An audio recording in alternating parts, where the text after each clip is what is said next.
Hello friends, good morning. Let's crack Gujarat એક્ઝામમાં આપ સૌનું હાર્દિક સ્વાગત કરું છું મિત્રો. ફરીથી આપણે ઇકોનોમિક સબ્જેક્ટને સરળ ભાષામાં સરળ રીતે સમજવા આપ સૌ ભેગા થઈ ગયા છો. તો મારું નામ છે સૂરજ ભટ્ટ. છેલ્લા 5 વર્ષથી હું આ ફિલ્ડમાં સંકળાયેલો છું. ઇકોનોમી, પોલિટી, જિયોગ્રાફી અને કરંટ અફેર આ મારા ફેવરિટ તથા મારા પાયાના અને મનગમતા સબ્જેક્ટો છે, જેમાં હું વધારે મારો એફર્ટ્સ આપી શકું છું. તથા આપણે પરીક્ષાની તૈયારી કેવી રીતે કરવી હોય, આપણે આ પ્લેટફોર્મ પર તમે ભેગા થયા છો. આ પ્લેટફોર્મ દ્વારા તમને શું આપવામાં આવશે, જીપીએસસી તથા અન્ય ક્લાસ 3ની પરીક્ષાએ પેટર્નમાં બદલાવ કરેલો છે, એ પેટર્નનો બદલાવ તમે વિદ્યાર્થીઓએ કરેલો છે કે નહીં, એ તમે ચકાસવાનું રહેશે. એ જોવું હોય તો આ બેસ્ટ પ્લેટફોર્મ છે. તમારે એ નવી પદ્ધતિસર સ્ટાઇલ મુજબ તમારે તૈયારી કરવી હોય તો એના માટેનું આ બેસ્ટ પ્લેટફોર્મ પર તમે આવેલા છો. તેનું નામ છે અનએકેડમી. ઉપરાંત સિલેબસ મુજબ જે હાલ હવે જે પરીક્ષાનો આખો ટ્રેન્ડ છે, એ માત્ર સિલેબસ મુજબ, કરંટ મુજબ એ કેવા પ્રશ્નો આવે છે, એ આપણે જોવા માટે અને આપણી તૈયારીમાં ચેન્જ લાવવા માટે તમે જે ઓનલાઈન પ્લેટફોર્મ ઉપર તમે જે ચૂઝ કરેલું છે, એ બેસ્ટ પ્લેટફોર્મ છે. અને આ પ્લેટફોર્મ ઉપરથી તમને ઘણા બધા એજ્યુકેટર દ્વારા તમને બધા જ સબ્જેક્ટો છે એ અહીંયા ભણાવવામાં આવશે.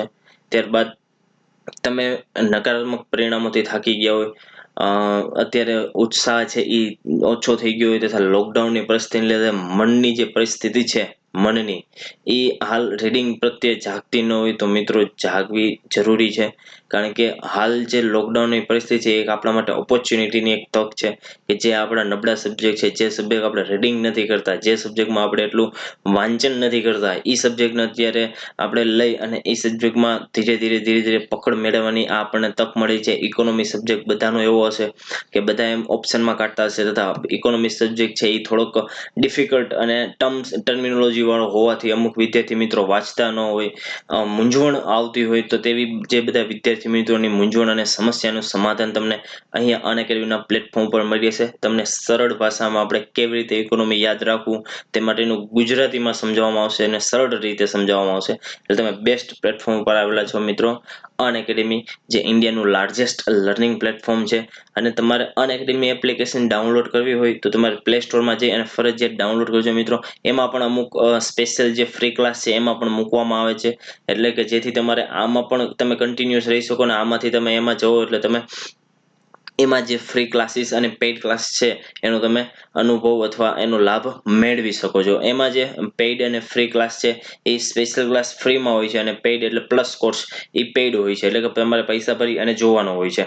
તો આપણો આખો કોર્સ એવી રીતે થયેલો છે કે અમુક હું છે એ યુટ્યુબમાં ભણાવીશ, અમુક છે એ અનએકેડમીની એપ્લિકેશન ઉપર ભણાવીશ અને અમુક પેઇડ વર્ઝન ભણાવીશ. એટલે કે ખાસ મિત્રો જે લોકોને આખું ઇકોનોમી સરળ ભાષામાં સમજવું હોય તે ખાસ કરીને YTSB કોડ યુઝ કરવાનું ભૂલે નહીં. અને ધ્યાન રાખે મિત્રો કે તમે સબસ્ક્રાઇબ કરો ત્યારે YTSB કોડ યુઝ કરવાનું ન ભૂલતા. કેવી રીતે યુઝ કરવાનો એ તમને આગળ આખી સિસ્ટમ સમજાવીશ કે તમારે પ્લે સ્ટોરમાં જઈ અને અનએકેડમી એપ્લિકેશન ડાઉનલોડ કરવાની, એમાં જીપીએસસી ઓપ્શન તમારે સિલેક્ટ કરવાનો રહેશે મિત્રો.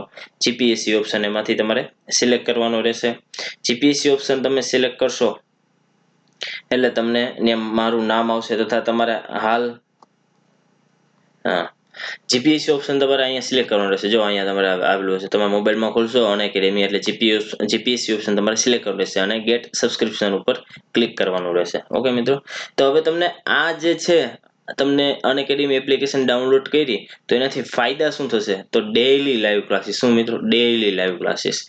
કે લોકડાઉનની પરિસ્થિતિ હોવાથી મારા લેક્ચર છે એ રેકોર્ડિંગ આવે છે મિત્રો, પરંતુ એવું પરિસ્થિતિ થોડાક દિવસમાં ચેન્જ થઈ જશે. આ મહામારીમાંથી આપણે બહાર આવી જશું ત્યારે મારા પણ ડેઈલી લાઈવ લેક્ચર સ્ટાર્ટ થઈ જશે, કારણ કે થોડીક ઇન્ટરનેટની અસુવિધાના લીધે, સ્પીડની અસુવિધાના લીધે મારા લાઈવ લેક્ચર થઈ શકતા નથી. પરંતુ અનએકેડમી એપ્લિકેશનમાં ડેઈલી લાઈવ ક્લાસીસ આવતા હશે. ડેઈલી એજ્યુકેટરના જુદા જુદા એજ્યુકેટર આપણી અહીંયા ટીમ છે, એ 9 થી 10 જણાની આખી એક ટીમ છે. ઉપરાંત બીજી એક જીપીએસસી ક્લાસ 3 માટેની એક સ્પેશિયલ ટીમ છે એ તમને જોવા મળી રહેશે આપણી એપ્લિકેશન ઉપર.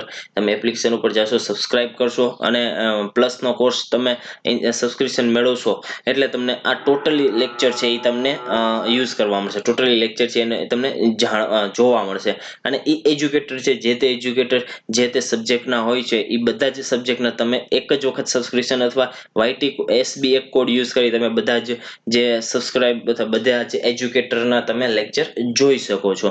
અને કોઈ પણ ડાઉટ હોય તમારે, જ્યારે તમે લેક્ચર જોતા હોય, તમને કોઈ પણ પ્રકારના ડાઉટ હોય, તમને કોઈ પણ એક સબ્જેક્ટનો એક ટોપિક સમજાતો નથી, તો તમે એજ્યુકેટરને કોમ્યુનિકેશન કરી અને કહી શકો છો કે સર મને આ સબ્જેક્ટમાં આ ટોપિક નથી સમજાતો, તો એજ્યુકેટર છે તમને ઈ ટોપિક ભણાવશે એટલે કે પર્સનલ ગાઈડન્સ આપશે. કે જ્યારે વર્ચ્યુઅલ ક્લાસીસમાં આમાં આપણે વર્ચ્યુઅલ ક્લાસીસ છે એમાં આખું કેવું છે કે એક વિદ્યાર્થી ઉપર એક પ્રકારનું પર્સનલ ગાઈડન્સ, એક મેન્ટોર તરીકે તમારી સાથે એક એજ્યુકેટર જોડાઈ રહેશે લાસ્ટ સુધી. એટલે કે જ્યાં સુધી તમારી સબસ્ક્રિપ્શન મેળવેલું હશે ત્યાં સુધી તમારી સાથે એક મેન્ટોર તરીકે, એક ગાઈડ તરીકે તમારી સાથે આખો જોડાયેલો રહેશે. એટલે ખાસ મિત્રો કહેવાનું કે એક સારી મહેનત તમારે કરવી હોય અને સારી ટેકનિક કરવી હોય તો એની સાથે એક સારા મેન્ટરની પણ જરૂર પડે, સારા ગુરુની પણ જરૂર પડે. એના માટેનું એક બેસ્ટ પ્લેટફોર્મ પર તમે આવેલા છો અનએકેડમી. તો અનએકેડમી એપ્લિકેશન ડાઉનલોડ કરી એમાં સબસ્ક્રિપ્શન કરવાનું ભૂલતા નહીં અને YTSB કોડ યુઝ કરવાનું ન ભૂલતા. ત્યારબાદ આખો સ્ટ્રક્ચર્ડ કોર્સ હશે. કેવો સ્ટ્રક્ચર્ડ કોર્સ? સ્ટ્રક્ચર્ડ કોર્સમાં તમને શું હશે? તો સ્ટ્રક્ચર્ડ કોર્સમાં તમને આખો સિલેબસ મુજબ તમને જે રીતે આખી તૈયારી કરવામાં આવે છે એ સિલેબસ મુજબ તૈયારી કરવામાં આવશે. એની શોર્ટકટ ટ્રીકો આપવામાં આવશે. શોર્ટકટ ટ્રીક આપ્યા બાદ તમારે રિવિઝન કેવી રીતે કરવું, રિવિઝન લેક્ચર રિવિઝન લેક્ચર મુકાશે. રિવિઝન લેક્ચર મૂક્યા બાદ મોક ટેસ્ટનું આયોજન થશે. લાઈવ ટેસ્ટ ક્વિઝ, એક લેક્ચર આખો લાઈવ ટેસ્ટનો હશે.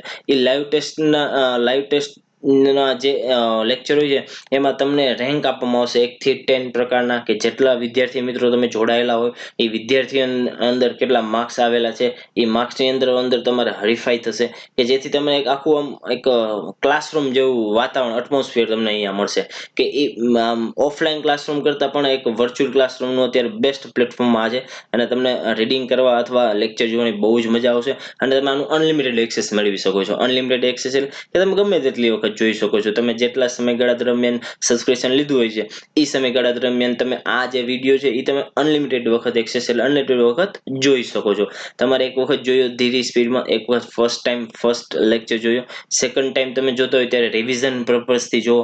પછી કેવું હોય છે કે અમુક જે એજ્યુકેટરના છે એ તમે આખો કોર્સ કમ્પ્લીટ કર્યો હોય તો આખો કોર્સ છે એ આખો એને ફરીથી રિવિઝન સ્વરૂપે ફરીથી રજૂ કરેલો હોય છે. કે આખો સપોઝ ઇકોનોમિક સબ્જેક્ટ છે તો એ ઇકોનોમિક સબ્જેક્ટ માત્ર ને માત્ર 5 કલાકમાં આખો ઇકોનોમિક સબ્જેક્ટ, પછી એ કેવું રીતે હોય કે એ આખો રિવિઝન પર્પઝથી હોય કે એમાં બધા ફંડા ઉપરથી જતા હોય અને કરંટ રિલેટેડ આખું જતું હોય તો એવી રીતે બધાના કોર્સ આ રીતે સ્ટ્રક્ચર્ડ વેમાં રજૂ કરેલા હોય છે. તો ખાસ વિનંતી મિત્રો કે YTSB કોડ યુઝ કરવાનું ભૂલતા નહીં અને પ્લસ કોર્સ લેવાનું ન ભૂલતા. હવે આની ઉપર જુદા જુદા પ્રકારના પ્લસ કોર્સ પણ ચાલે છે. Subject wise science and tech, polity, history, English, આવી રીતે જુદા જુદા બધા જ પ્રકારના છે આની ઉપર આપણને પ્લસ કોર્સ જોવા મળે છે.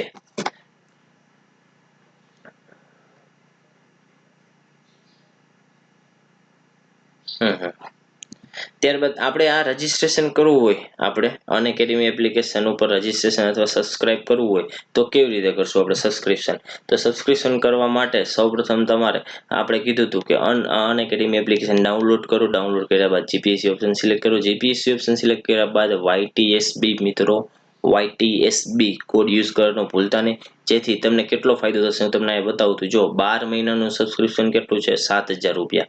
આ 7,000 રૂપિયા 12 મહિનાનું જે સબસ્ક્રિપ્શન છે એ તમે જો YTSB કોડ યુઝ કરશો ને તો કેટલું થશે? જો મિત્રો અહીંયા 6,300. કેટલું? 6,300 રૂપિયા થશે. આ તમે YTSB કોડ યુઝ કરવાનું ભૂલતા નહીં મિત્રો. તમને કેટલો?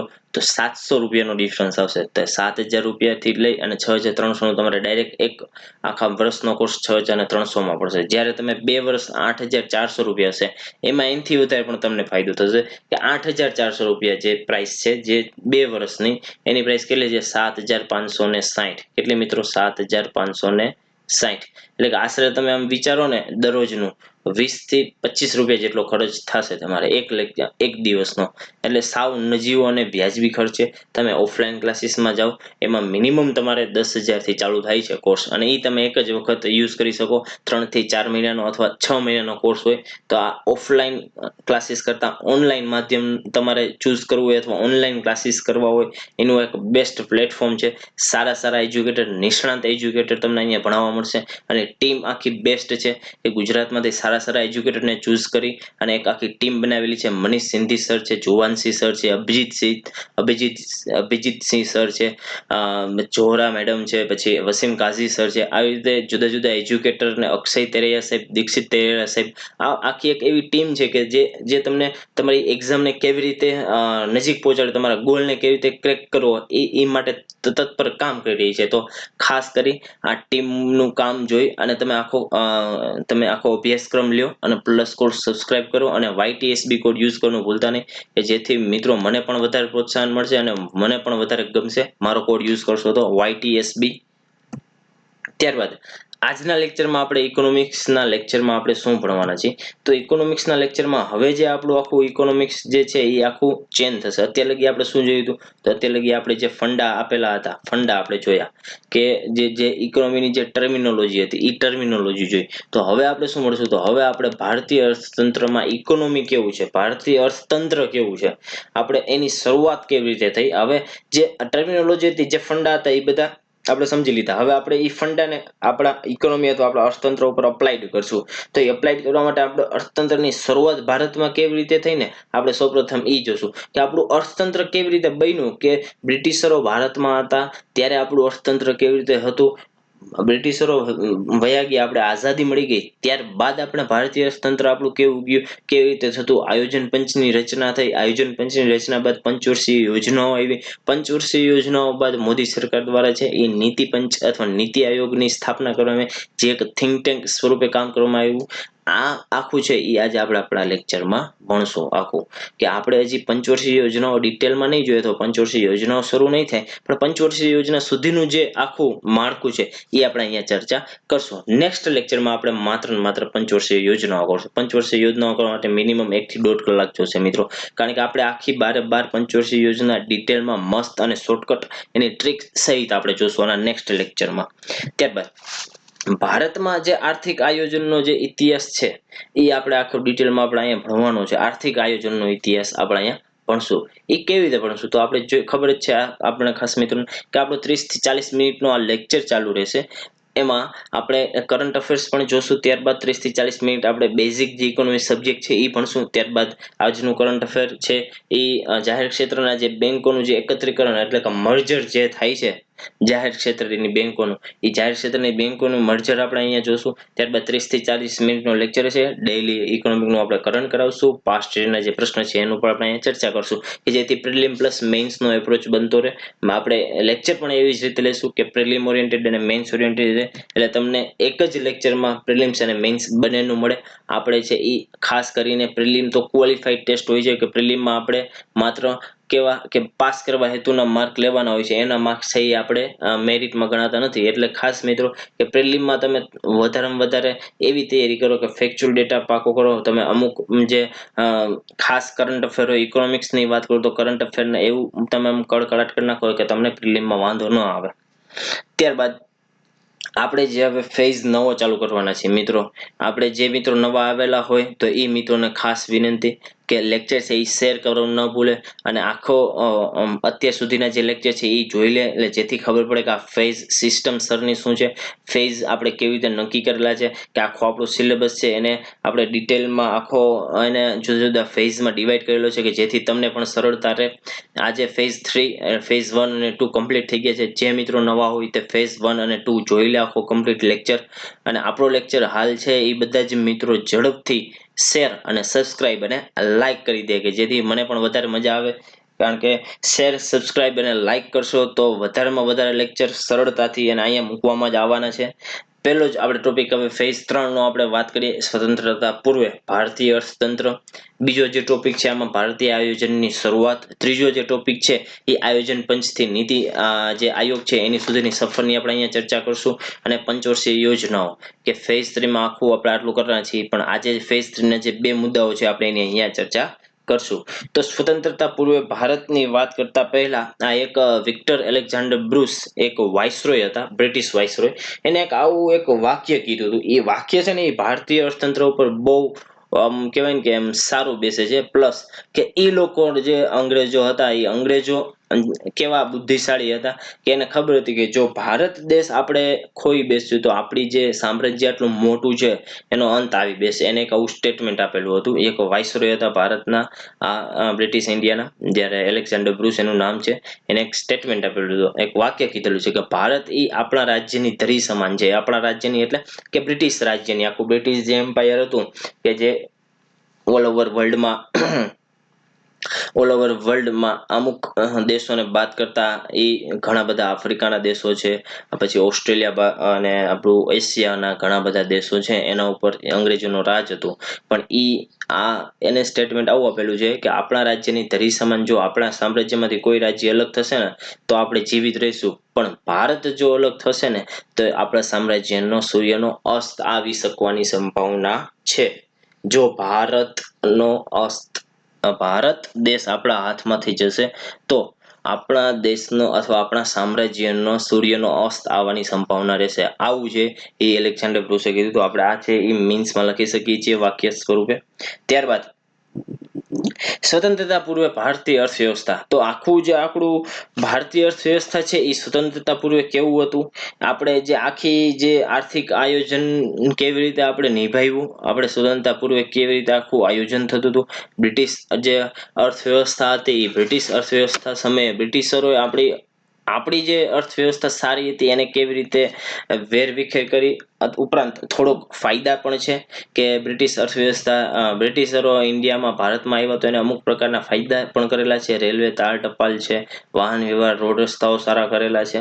અને અમુક ગેરફાયદા પણ છે કે આપણા જે હાથસાળ ઉદ્યોગો હતા, આપણા જે અમુક જે ગૃહ ઉદ્યોગો હતા, મશીનરી વગરના જે ઉદ્યોગો હતા, જે માટીના અને જે નળિયાના ઉદ્યોગો હતા, આ બધા જે ગૃહ ઉદ્યોગો છે એને બહુ માઠી અસર પડી. હાથસાળ જે આપણો ઉદ્યોગ હતો એ આખો પડી ભાંગ્યો છે. આ રીતે ફાયદા અને ગેરફાયદા પણ છે. હવે તમને બીજી એક વાત કરવાની કે આમાં આપણને છે ને મેઇન્સનો એક પ્રશ્ન આવી શકે છે મિત્રો, અને આપણા સિલેબસનો પહેલો ટોપિક છે કે સ્વતંત્રતા પૂર્વે ભારતીય અર્થવ્યવસ્થા. કે તમને એક પ્રશ્ન આપી શકે કે સ્વતંત્રતા પૂર્વે ભારતીય અર્થવ્યવસ્થાની ચર્ચા કરો, વર્ણન કરો તમારા શબ્દમાં, તથા પર્ટિક્યુલરલી એક સેક્શનમાં જઈ શકે કે સ્વતંત્રતા પૂર્વે ભારતીય અર્થવ્યવસ્થાની ખેતી પર કેવી અસર હતી, અથવા સ્વતંત્રતા પૂર્વે ભારતીય અર્થવ્યવસ્થામાં ખેતી કેવી જોવા મળતી, ઉદ્યોગોનું પ્રમાણ કેવું હતું, ઉદ્યોગો કેવા જોવા મળતા, તથા એમ પૂછી લે કે બ્રિટિશરો જ્યારે ભારતમાં હતા, બ્રિટિશરોને ભારતની અર્થવ્યવસ્થા ઉપરની અસરો જણાવો, ભારતીય અર્થવ્યવસ્થા ઉપરની અસર જણાવો. આ બધા મેઇન્સના આવા પ્રશ્નો નીકળી શકે છે મિત્રો. તો પ્રિલિમમાં પણ આપણે કેવી રીતે પૂછાય એના વાક્ય સ્વરૂપે પૂછી શકે છે. એ આપણે અહીંયા લેક્ચરમાં સમજાવશું કે પ્રિલિમના પ્રશ્નો કેવી રીતે નીકળશે.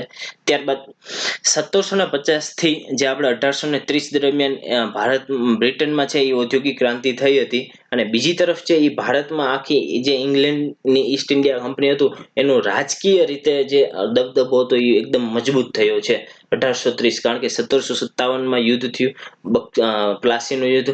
પછી ત્યારબાદ બક્સરનું યુદ્ધ થયું. પ્લાસીના યુદ્ધ, બક્સરના યુદ્ધ બાદ છે એ અંગ્રેજોના હાથમાં છે એ દીવાની સત્તા આવી ગઈ હતી. દીવાની સત્તા આવ્યા બાદ અંગ્રેજો છે એ રાજકીય રીતે એકદમ મજબૂત થઈ ગયા હતા. પહેલા તો માત્ર ને માત્ર શું તો એ વેપાર કરવાના ઈરાદાથી આવ્યા હતા, અને પાછા આપણા ઇન્ડિયન જે લોકો છે એ એકદમ ભોળા કે વાંધો નહીં, આપણે પાછા વ્યાપારિક પ્રવૃત્તિ આપણા આમ કહેવાય કે એ સૌપ્રથમ આવ્યા હતા પાછા ગુજરાતમાં, સુરતમાં આ વેપારનો પરવાનો માંગવા માટે આવેલા હતા. તો આપણા જે ગુજરાતી લોકો છે એ વ્યાપારિક છે અને વેપાર કરવામાં માને એટલે પરવાનો આપી દીધો. તો આ લોકો વેપાર કરવાના બાને આવેલા હતા, અને પછી ધીરે ધીરે એને એમ થયું કે આ લોકોમાં આપણે રાજ કરી શકીએ એમ છે. નિયમો અને એવી અમુક પોલિસી અને અમુક નીતિ એનું લાગુ કર્યું કે ભાગલા કરો રાજ કરોની નીતિ અપનાવી.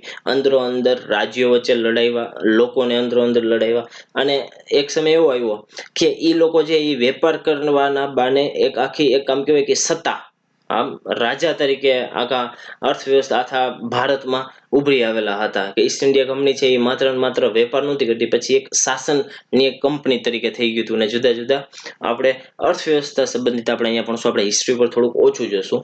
ત્યારબાદ શું હતું કે બ્રિટનમાં ઔદ્યોગિક ક્રાંતિના લીધે ભારતના ઉદ્યોગો ઉપર પણ અસર થઈ. તો એ અસરો કેવી રીતે થઈ એવું પણ થઈ. આ પ્રશ્ન પણ મેઇન્સમાં આવી શકે છે કે બ્રિટનમાં થયેલી ઔદ્યોગિક ક્રાંતિની ભારતના ઉદ્યોગો પરની અસરો જણાવો.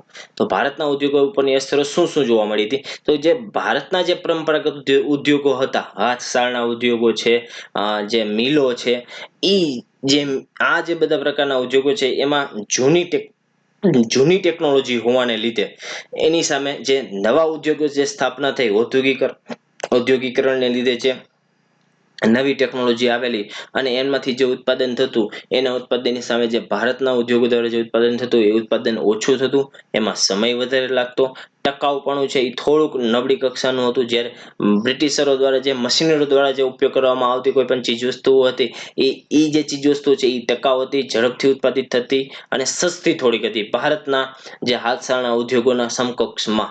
એટલા માટે શું થયું તો કે ભારતીય જે હાથશાળ ઉદ્યોગો હતો એ આખો પડી ભાંગ્યો. જે ભારતીય મિલો હતી એ આખી જૂની ટેકનોલોજી હોવાના કારણે બંધ થઈ ગઈ. આવી પ્રકારની માઠી અસરો જોવા મળતી હતી. હવે આમાં શું આપેલું છે આપણે એ જોઈ લે કે ભારતના પરંપરાગત ઉદ્યોગો છે એ કારખાનાઓ છે એ ઉદ્યોગોની સામે હરીફાઈમાં ટકી શક્યા નહીં. કેવી રીતે કે દેશમાં જે કાપડ અને સૂત્રો કાપડની આયાત થવાથી દેશમાં જે કાપડ હાથશાળની મિલો અથવા જે હાથે બનાવતા હતા મિલોમાં જે ઉત્પાદિત થતું એ મિલો ઉપર અને હાથશાળના ઉદ્યોગો ઉપર એક માઠી અસર જોવા મળેલી હતી. ઓઇલ મિલો છે એ ઓઇલ મિલો જે ભારતમાં સ્થપાણી એના લીધે જે ઘાણી જે હતા કે જે ઘરે તેલ બનાવતા ગૃહ ઉદ્યોગ કરતા એ ગૃહ ઉદ્યોગ બંધ થઈ ગયો અથવા એને ખરાબ અસર પડેલી હતી.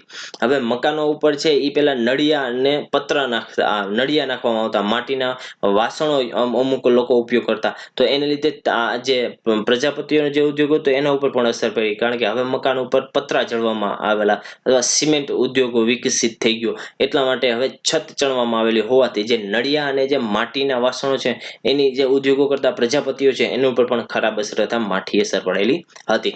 હવે આમ આ બધા ઉદ્યોગોને જે લોકો એમાં રોકાયેલા હતા હવે એ બધામાંથી એ લોકો શું થયા તો બેરોજગાર થયા. બેરોજગાર થયા એટલે ગરીબીમાં વધારો થશે, બેરોજગારીમાં વધારો થશે. હવે એની પાસે એક જ વિકલ્પ હતો કે માત્ર ને માત્ર ખેતી, કે જીવન પોતાનું ટકાવી રાખવા માટે એ લોકો કયા ક્ષેત્રે આમ આખા ડાયવર્ટ થયા તો એ ખેતી ક્ષેત્રે ડાયવર્ટ થઈ ગયા. એટલે કે ખેતી ઉપર આશ્રય લેવાનું ચાલુ કર્યું. અને બ્રિટિશરોએ કેવું કર્યું કે આપણા ભારતને છે ને એક કાચો માલની અર્થવ્યવસ્થા તરીકે આખું નિર્ણય અથવા પૂરક અર્થવ્યવસ્થા તરીકે આખું બનાવી દીધું. કેવી રીતે તો કે અહીંયાથી જે કાચો માલ અથવા અહીંયાથી કઈ પણ જે કાચો માલ હોય એ બ્રિટનમાં જઈ અને મોકલવામાં આવે અને ત્યાંથી જે કાચો માલ અને આખું પેક આખું જે તૈયાર થયેલું જે માલ ચીજવસ્તુ હોય એ છે એ ભારતમાં વેચાણ કરવા માટે મોકલતા અને સસ્તી હોય એવી રીતે મોકલતા. શું કરતા મિત્રો કે સૌપ્રથમ છે એ ભારતમાંથી કોઈ પણ પ્રકારનું રો મટીરિયલ હોય એની છે એ નિકાસ ક્યાં કરતા? બ્રિટનમાં કરતા. બ્રિટનમાં નિકાસ કરી અને આખું કમ્પ્લીટ ચીજવસ્તુ બની જાય, આખું કમ્પ્લીટ માલ આખો તૈયાર થઈ જાય એ માલને લઈ અને આપણે ભારતમાં વેચતા. એટલે કે એક બજાર આપણું ભારત છે એક બજાર તરીકે એ કામ કરતું. ઉપરાંત છે એક પૂરક અર્થવ્યવસ્થા તરીકે કે એ લોકોની કાંઈ પણ અર્થવ્યવસ્થામાં કાંઈ પણ થાય અથવા એ લોકોને અર્થવ્યવસ્થામાં કાંઈ પણ અર્ન કરવું હોય, કાંઈ પણ વૃદ્ધિ કરવી હોય તો એ કઈ અર્થવ્યવસ્થાનો ઉપયોગ કરતા તો આપણી ભારતની અર્થવ્યવસ્થાનો ઉપયોગ કરતા. આવી રીતે મિત્રો હવે આપણે એક એક પોઈન્ટ અને ડિટેલમાં જોશું, મસ્ત રીતે તમને ઇઝીલી સમજાઈ જાય. હું તમને એ ચેલેન્જ આપું છું કે આવું સરળતાથી તમને ક્યાંય ગુજરાતીમાં સમજવા મળશે નહીં. યુટ્યુબના માધ્યમથી આણકેવીના માધ્યમ ઉપર જ તમને જોવા મળશે. તો હવે એક એક ટોપિક આપણે લઈશું કે ઉદ્યોગો ઉપર અસર છે એ કેવી રીતે થઈ હતી. મેં તમને કીધું હતું કે આપણને એક એક ટોપિક પૂછાય તો આપણે કેવી રીતે આન્સર આપી શકીએ, અથવા આપણે પ્રિલિમમાં પણ પૂછાતા હોય પ્રશ્નો સ્ટેટમેન્ટ વાઇઝ આપણને મૂકી દે તો આપણે કેવી રીતે લખશું. તો આપણે કીધું છે કે ઉદ્યોગો ઉપરની અસરો. તો ઉદ્યોગો ઉપર શું અસર થઈ હતી કે 1850માં જે આધુનિક ઉદ્યોગોની તો પેલા ભારતમાં શરૂઆત થઈ હતી.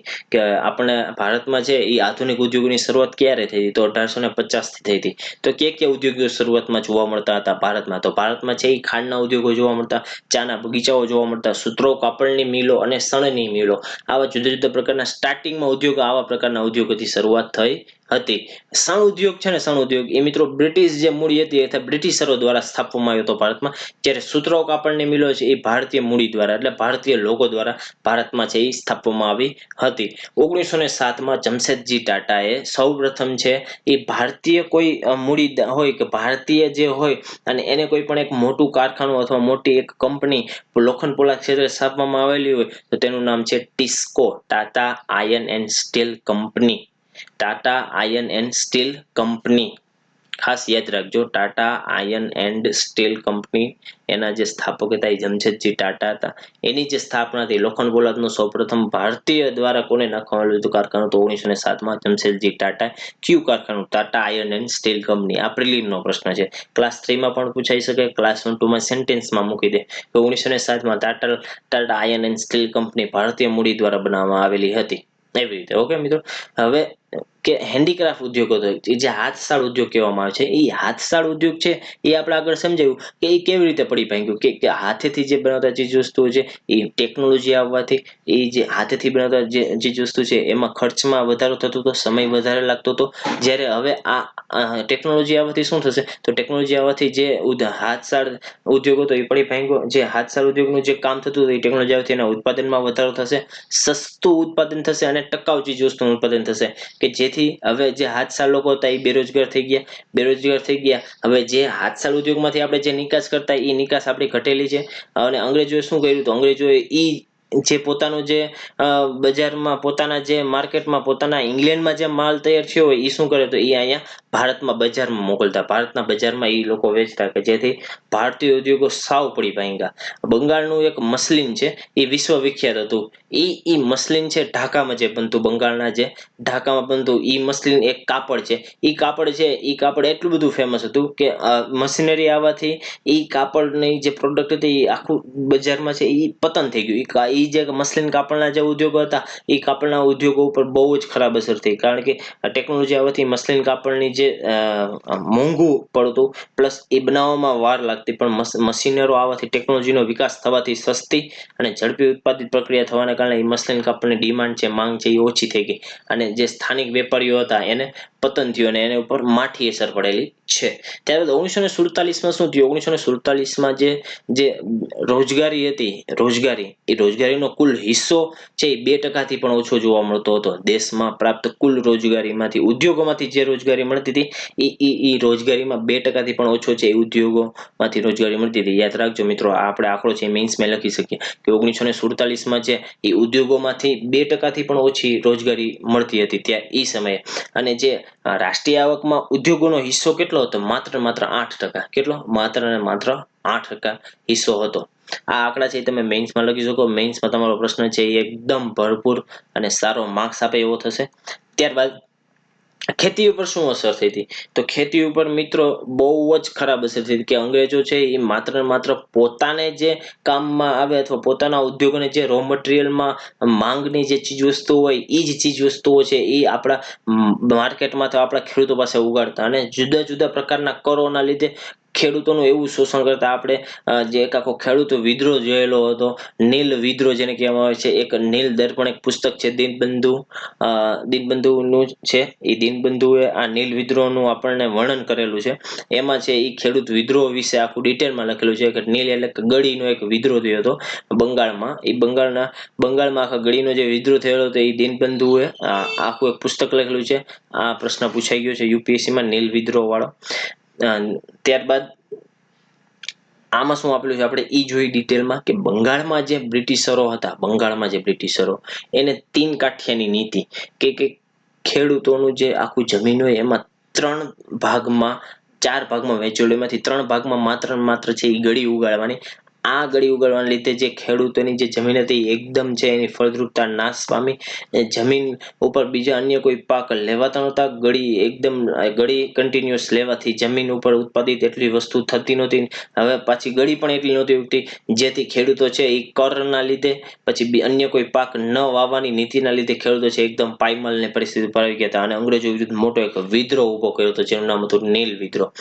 ત્યારબાદ જમીનદારી પ્રથા અમલમાં મૂકવાથી ખેડૂતો છે એ વધારેમાં વધારે ગરીબ બનતા, જમીનદારની પ્રથા મૂકી હતી. એના લીધે શું છે, ખેડૂતો છે એ વધુ ને વધુ ગરીબ બનતા ગયા. કારણ કે એકદમ મોટા કર હોવાને લીધે ઉત્પાદિત થાય ચીજ વસ્તુ કે ન થાય, કર તો ફરજિયાત ભરવાનો જ તે.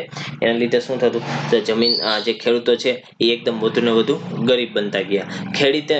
જે ખેતી હતી એની અંગ્રેજોએ શું કર્યું, તો કોમર્શિયલાઇઝ કરી નાખ્યું. કે અંગ્રેજો છે પોતાની ઈચ્છા મુજબ જે પાક વાવવાનો હોય, જે ઇંગ્લેન્ડની માર્કેટમાં, ઇંગ્લેન્ડની બજારમાં જે રો મટીરિયલ તરીકે જે પાકની જરૂરિયાત હોય તે ભારતના ખેડૂતો પાસે ઉગાડવામાં આવતા. કે જેથી જે ઉત્પાદિત ચીજ વસ્તુ છે, જે ભારતના લોકોને રિયલ જે માંગ છે એ માંગની ચીજ વસ્તુઓ ઉત્પાદિત કરવામાં આવતી ન હતી. અને ખેડૂતો છે એ જે જમીન ઉપર જે પાક લેવાતો ન હોય તો ફરજિયાતપણે એ જ પાક ઉગાડવો પડતો. કે જેથી ઉત્પાદિત જે ખેડૂત છે એ જમીનની ઉત્પાદક ક્ષમતા ઉપર અસર પડશે, ખેડૂત પાયમાલ થશે, જે પાકની જરૂરિયાત હોય એ પાક બજારમાં મળશે નહીં. એટલા માટે આખું અર્થતંત્ર છે આપણું પડી ભાંગશે. આવી આખી અસર થતી હતી. પ્લસ કે ભારતમાં જ્યારે આપણે આઝાદ નહોતું થયું ત્યારે ભારતમાં છે એ 85% વસ્તી છે ને ગામડામાં વસતી હતી. એ જે 85% વસ્તી છે એ આખી ખેતી ઉપર આધારિત હતી. એટલે કે આટલી મોટી વસ્તી ઉપર છે એ અંગ્રેજોની બહુ જ ખરાબ અસર થતી. એના લીધે જે આપણા જે ગરીબ ખેડૂતો છે એની ઉપર કંગાળ પરિસ્થિતિ જોવા મળી અને એની ઉપર બહુ ખરાબ માઠી અસર જોવા મળતી હતી. ટેકનોલોજીનું આપણે અહીંયા નીચું સ્તર જોવા મળતું, સિંચાઈનો અભાવ જોવા મળતો, ખાતરનો બિનજરૂરી ઉપયોગ. કારણ કે એટલા બધા એજ્યુકેટેડ જે ખેડૂતો છે ન હોવાથી જે કોઈ પણ ખાતર એક ખેડૂતે વાપર્યું એને ઉત્પાદિત થયું એટલે એને એમ થયું કે હું વાપરું મારું ઉત્પાદન વધારવા માટે. તો આવી રીતે અનએજ્યુકેટેડ જે છે ખેડૂતો, એના લીધે બિનજરૂરી ગમે તેમ ખાતરનો ઉપયોગ થતો, જેથી જમીનનું ધોવાણ પણ વધતું, પાક પણ અમુક વખત નાશ પામતો. એના લીધે શું થતું, તો કૃષિ ઉત્પાદનમાં જે સ્તર હતું એમાં ઘટાડો જોવા મળેલો હતો. આવી રીતે આખું જે કૃષિનું ઉત્પાદન થતું હોય એમાં ઘટાડો જોવા મળતો હતો. અને આ આખી એક અંગ્રેજોની ખેતી ક્ષેત્રની માઠી અસર આપણને જોવા મળી હતી. અંગ્રેજોએ ખેતી ક્ષેત્ર કંઈ જ સારું કરેલું નથી. કર એક વધારે નાખી અને ખેડૂતોનું છે એ શોષણ વધારેમાં વધારે કરેલું છે. ત્યારબાદ તે સમયે ખેતી ક્ષેત્રે કેટલા લોકો રોકાયેલા હતા? ટોટલ ઓવર ઇન્ડિયાના આશરે કહેવાય છે કે 70 થી 75%, 70% આશરે લોકો રોકાયેલા હતા. ત્યારબાદ રાષ્ટ્રીય ઉત્પાદનમાં ખેતીનો હિસ્સો કેટલો જોવા મળતો? તો 1925 થી 1929 ના સમયગાળામાં ખેતીનો જે ક્ષેત્રો છે એ 57% હોવાનો અંદાજ હતો. આ ખાસ યાદ રાખજો. 1925 થી 1929 ના સમયગાળામાં રાષ્ટ્રીય ઉત્પાદનમાં ખેતીનો હિસ્સો છે એ 57% હોવાનો અંદાજ કરવામાં આવેલો હતો. ત્યારબાદ રેલવેનો વિકાસ. આ એક છે એ એક સુવિધા આપણને આપેલી છે. અંગ્રેજોએ આપણને એક દેન કરેલી, કહેવાય કે ભેટ આપેલી છે. જે રેલવેની મુંબઈ અને થાણા વચ્ચે સૌપ્રથમ રેલવે ખોલવામાં આવેલી હતી 1853માં. આપણે ભારતમાં છે એ રેલવે નહોતી, પણ એની પાછળનો બીજો પણ એક હેતુ હતો. શું કામ એ લોકોએ, અંગ્રેજોએ છે એ ભારતમાં છે એ રેલવે નાખેલી છે?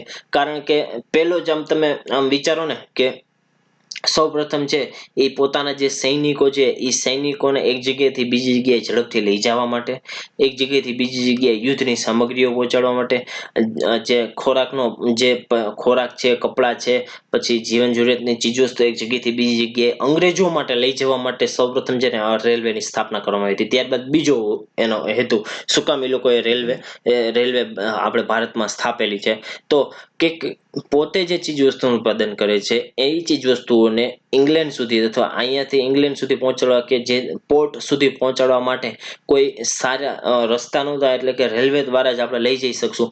એટલે રેલવેનો પ્રારંભ કરેલો છે કે પોતે ઉત્પાદિત કરેલી ચીજ વસ્તુઓ છે એક જગ્યાએથી બીજી જગ્યાએ લઈ જવા માટે, ઉદ્યોગો પોતાનો વિકાસ થાય એના માટે એ લોકો રેલવેની સ્થાપના કરેલી હતી. કે ભારતમાંથી વધુમાં વધુ જેટલું ઇંગ્લેન્ડ લઈ જઈ શકાતું હતું એટલી પ્રવૃત્તિ કરવા માટે એ લોકોએ રેલવેની શરૂઆત કરેલી હતી. કે ભારતના લોકોને ફાયદો થાય, કે ભારતની સેવામાં વધારો થાય એટલા માટે કરેલી નહોતી. એટલે કહેવાય છે કે ભારતના રેલવેનો વિકાસ છે એ પોતાના રાજકીય અને વેપારિક હિતો માટે ધ્યાનમાં રાખીને ભારતમાં છે એ રેલવેનો આરંભ સૌપ્રથમ, ખાસ યાદ રાખજો, મુંબઈ અને થાણા વચ્ચે 1853માં કરેલી હતી. ત્યારબાદ જે રેલવેની સ્થાપના અને વિકાસ થયો તો એના લીધે આપણા ભારતીય અર્થતંત્ર ઉપર પણ અસર થશે. કારણ કે શું થશે કે ભારતીય જે ઉદ્યોગો છે, ભારતીય નાના પાયાના ઉદ્યોગો છે, અથવા કોઈ પણ જે ઉદ્યોગ છે એની ચીજવસ્તુનું ઉત્પાદન થયું, એને એક જગ્યાએથી બીજી જગ્યાએ લઈ જવા માટે પહેલા બહુ જ વાર લાગતી અને બજાર નહોતું મળતું. તો હવે રેલવેનો વિકાસ થયો હોવાથી એને જ્યાં માંગ હશે ત્યાં એ બજારો ઉત્પન્ન કરી શકશે, અથવા પોતાનો માલ છે એક જગ્યાએથી બીજી જગ્યાએ સરળતાથી લઈ જઈ શકશે. પ્લસ આ જે એક જગ્યાએથી બીજી જગ્યાએ સરળતાથી લઈ જઈ શકે એટલે એના પરિવહન ખર્ચમાં ઘટાડો છે.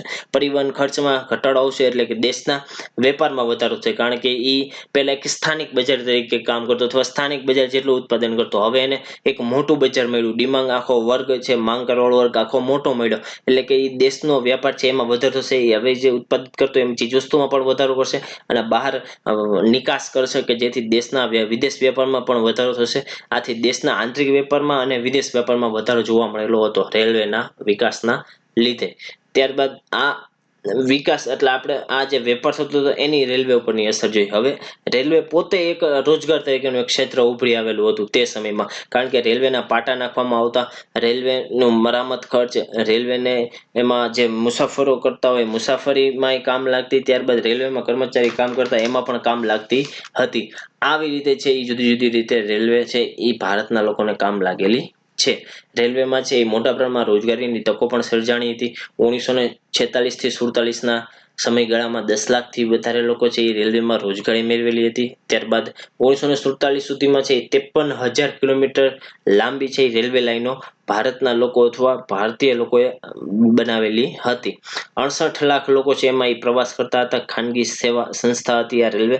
ત્યારે 68 લાખ લોકો આઝાદી સમયે રેલવેનો વિકાસ થતો હતો ત્યારે 68 લાખ લોકો એમાં પ્રવાસી તરીકે સેવા આપતા હતા. આ આખું આપણે રેલવેનું જોયું કે રેલવેનો વિકાસ છે એ સ્વાતંત્ર્ય પૂર્વે કેવી રીતે થયો અને અંગ્રેજોએ પોતાના હિતો માટે આખો રેલવેનો ભારતમાં વિકાસ કરેલો હતો. ત્યારબાદ માર્ગ પરિવહન કે રસ્તા જે છે એ કેવા હતા, ત્યારે રસ્તા બનાવવાનું કામકાજ કોણ કરતું હતું અને આ જે માર્ગ પરિવહન છે એ કેવી રીતે આખો વિકાસ થયો. તો ભારતમાં છે એ આઝાદી સમયે છે સૌપ્રથમ અંગ્રેજોએ 1855 છે એ જાહેર બાંધકામ ખાતા એટલે કે PWD ની શરૂઆત કરેલી હતી, સ્થાપના કરેલી હતી. અને આ જે સ્થાપના એ શું કામ કરતી, તો બાંધકામ ક્ષેત્રે જવાબદારી મહત્વની, જે રોડ રસ્તાનું જે બાંધકામ હોય એની જવાબદારી છે એ જાહેર બાંધકામ ખાતાની હતી. અને બ્રિટિશ શાસન જ્યારે આવ્યું ત્યારે બ્રિટિશરો છે પોતાના એક જગ્યાએથી બીજી જગ્યાએ સરળતાથી જઈ શકે, કારણ કે ત્યારે એ લોકો ગાડીઓ લઈને આવેલા. ઉપરાંત કે સરળતાથી એક જગ્યાએથી બીજી જવા માટે એના યુદ્ધ સૈનિકોને ઝડપતાથી યુદ્ધ કોઈ પણ એક વિસ્તાર જીતવો હોય ત્યાં આખી યુદ્ધ સેનાને પહોંચાડવી હોય તે માટે એ લોકોએ પોતાના હિતોને સંતોષવા માટે, રાજકીય અને વેપારિક હિતોને સંતોષવા માટે છે એ માર્ગ પરિવહનનો વિકાસ કરેલ છે. એ કેટલો વિકાસ કર્યો તો 19મી સદીમાં કુલ 2,78,420 કિલોમીટર જેટલા જે રસ્તાઓ છે એ બનાવેલા, જેમાં 32% હતા એ પાકા હતા અને 68% કાચા રસ્તાઓ હતા. ત્યારબાદ બેંકો કેવી હતી, બેંકોની પરિસ્થિતિ કેવી હતી, બેંકોની સુવિધા હતી કે ન હતી સ્વતંત્ર પૂર્વે, તો બેંકોની સુવિધા હતી પણ માત્ર ને માત્ર કેવી બેંકો હતી, ખાનગી બેંકો હતી. 1770માં ખાનગી બેંકની સૌપ્રથમ શરૂઆત થઈ.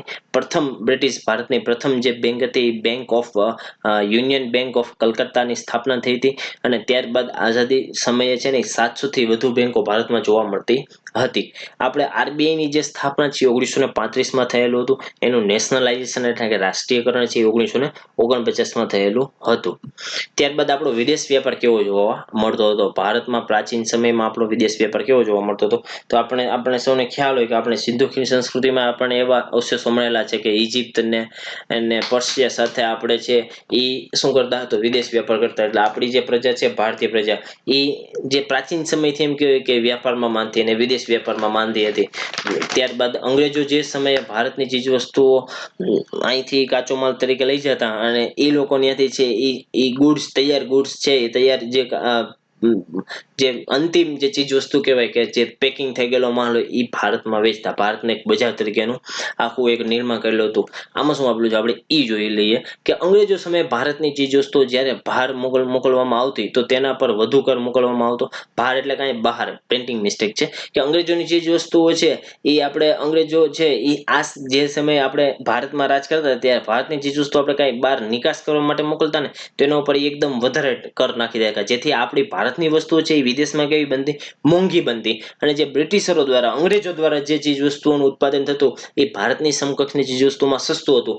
એટલે ભારતનો વેપાર ઉદ્યોગ છે એ અંગ્રેજોના લીધે છે એ પડી ભાંગ્યો કહેવાય છે. અને બ્રિટિશરોએ એક જાતની મોનોપોલી ઊભી કરી લીધી હતી કે બ્રિટિશરો છે પોતાનો જે ચીજ વસ્તુઓ એકદમ સસ્તી વેચી અને માર્કેટ છે એ આખું બ્રિટિશરો દ્વારા કવર અપ કરી લેવામાં આવતું હતું. અને આખી જે મોનોપોલી હતી એ બ્રિટિશરો એકના હાથમાં વહી ગઈ હતી. અને ભારત ભારતનો જે બધો કાચો માલ છે એ બ્રિટિશરો લઈ જતા પોતાના દેશમાં, અને ત્યાંથી આપણે કીધું કે પેકિંગ ગુડ છે એ આપણા ભારતમાં મોકલતા.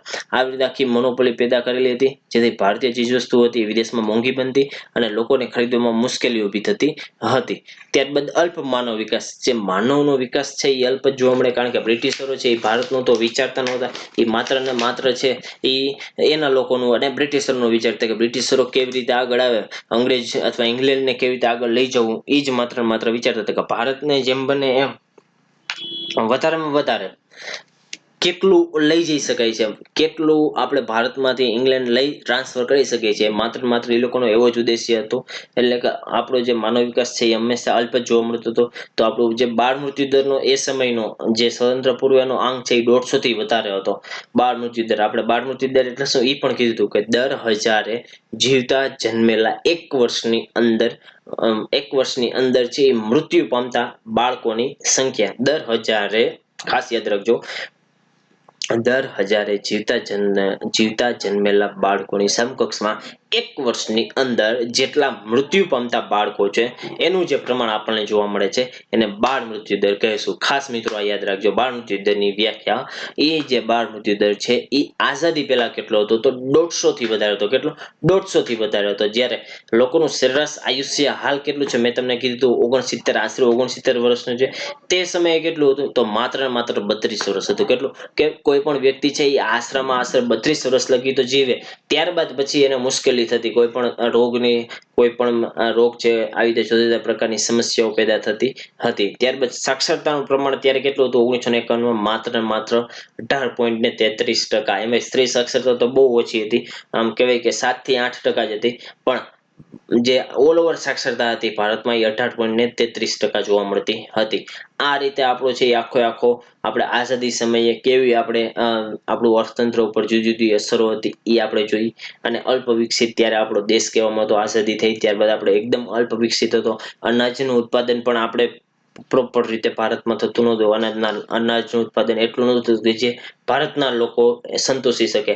આ રીતે આખું આપણે જે જોયું છે એ આખું આપણે જોયું. શું તો આપણે સ્વતંત્રતા પૂર્વે ભારતીય અર્થતંત્ર કેવું હતું એ આખું આપણે જોયું. હવે આપણે જોશું ભારતીય આયોજનનો વિકાસ. ફરીથી આપણે મેઇન જે મુદ્દા છે એ આપણે કહી દઈએ કે જેથી તમારે રિવિઝન પણ થઈ જાય અને તમને યાદ પણ જાય. સ્વતંત્રતા પૂર્વે ભારતીય અર્થતંત્ર ઉપરની અસરો, એમાં આપણે એ જોયું કે ઉદ્યોગો પરની અસરો કેવી હતી, ખેતી પરની અસરો કેવી હતી, રેલવેનો વિકાસ આખો કેવી રીતે જોવા મળેલો હતો, માર્ગ અને પરિવહનમાં કેવું હતું, બેંકો કેવી હતી તે સમયે, વિદેશ વ્યાપાર કેવો હતો અને માનવ વિકાસ કેવો હતો. આપણે ટોટલ આટલા મુદ્દા જોયા છે કે જે આપણા પ્રશ્ન લખવાના પ્રિલિમના પોઈન્ટ ઓફ વ્યૂથી પણ આપણે લીધેલું છે અને મેઇન્સના પોઈન્ટ ઓફ વ્યૂથી પણ આપણે લીધેલું છે કે જેથી તમને સરળ રીતે યાદ રહી જાય.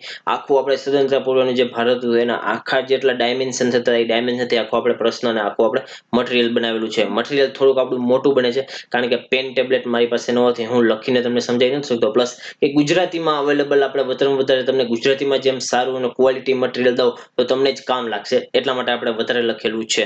ત્યારબાદ હવે આપણે આયોજનનો વિકાસ, જુદા જુદા પ્રકાર આપણે જે ભારતમાં આયોજન કેવી રીતે થયું હવે આપણે એની ચર્ચા કરશું કે આપણે ભારતમાં કઈ પ્રકારે આખું આયોજન બને છે, ભારતીય અર્થતંત્ર ઉપર કેવી રીતે આપણે કઈ સિસ્ટમ આપણે અપનાવેલી છે, મિશ્ર અર્થવ્યવસ્થા અપનાવેલી છે તો એ કેવી રીતે અપનાવેલી છે એના વિશે આપણે થોડીક ડિટેલમાં ચર્ચા કરશું કે ભારતીય આર્થિક આયોજનનો હવે આપણે અહીંયા ચર્ચા કરવાની સ્ટાર્ટ કરશું. અત્યાર લગી આપણે શું ભણતા હતા મિત્રો તો ભારતીય અર્થતંત્ર ક્યારનું તો આઝાદી પૂર્વેનું ભારતીય અર્થતંત્ર કેવું હતું તે આપણે ભણતા હતા.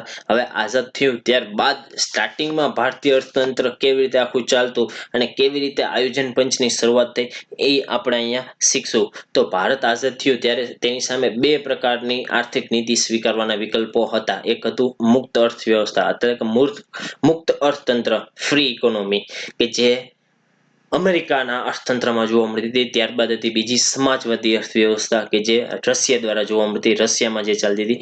આ બે અર્થવ્યવસ્થાઓ ત્યારે એ સમયમાં ચાલતી હતી ત્યારે જે આપણા જે બંધારણ ઘડવૈયાઓ છે અથવા જે આપણા રાષ્ટ્ર નેતાઓ હતા એ લોકોએ છે એ મિશ્ર અર્થતંત્ર એટલે કે નહીં સાવ મુક્ત અર્થતંત્ર કે નહીં સામ્યવાદી, એ બેની જે સારી બાબતો હતી એ બેની સારી બાબતો ભેગી કરી અને ભારતીય રાષ્ટ્ર નેતાઓ અથવા રાષ્ટ્રવાદીઓએ આપણને એક છે મિશ્ર અર્થવ્યવસ્થા આપેલી છે.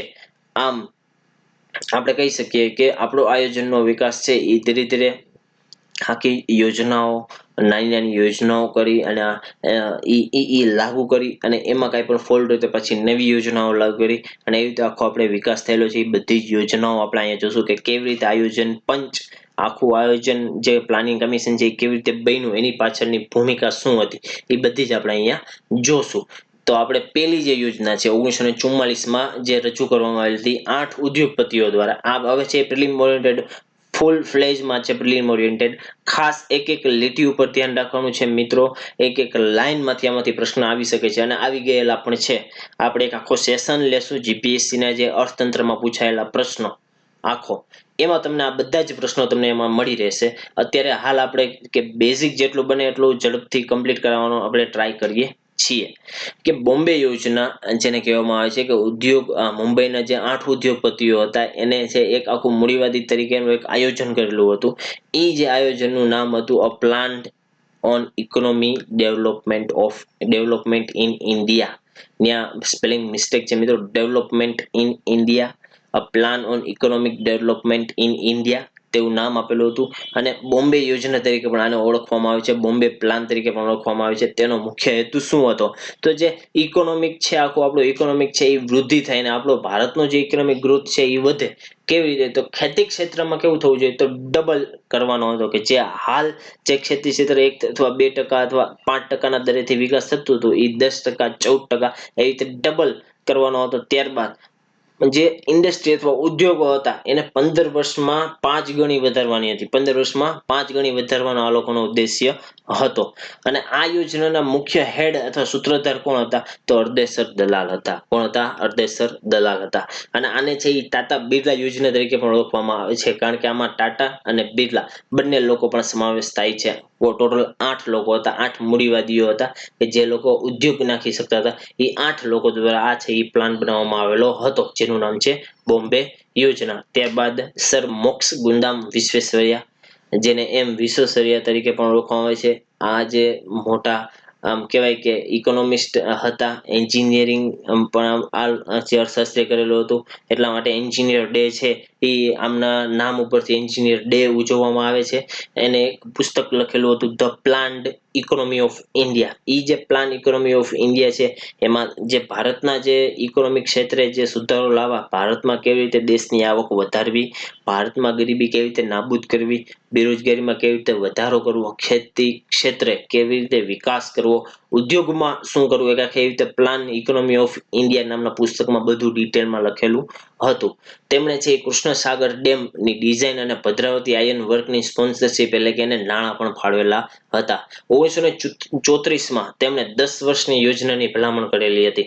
1934માં જેમ આપણે જેમ 1951માં પ્લાનિંગ કમિશનની શરૂઆત થઈ, પંચવર્ષીય યોજના, પણ આની પહેલા સૌપ્રથમ 1934માં એ 10 વર્ષની યોજના એક ભલામણ કરેલી હતી. કોને? તો સર વિશ્વેશ્વરૈયાએ ભલામણ કરેલી હતી. અને યોજના, આર્થિક યોજના બનાવવાનો આ પ્રથમ પ્રયાસ હતો ભારતમાં. આર્થિક રીતે યોજના બનાવવાનો આ જે પ્રથમ પ્રયાસ છે એ સર વિશ્વેશ્વરૈયાએ કરેલો હતો. તેમણે જે દેશની આવક હતી એ 10 વર્ષમાં ડબલ કરવાનો એક લક્ષ્યાંક નક્કી કરેલો હતો.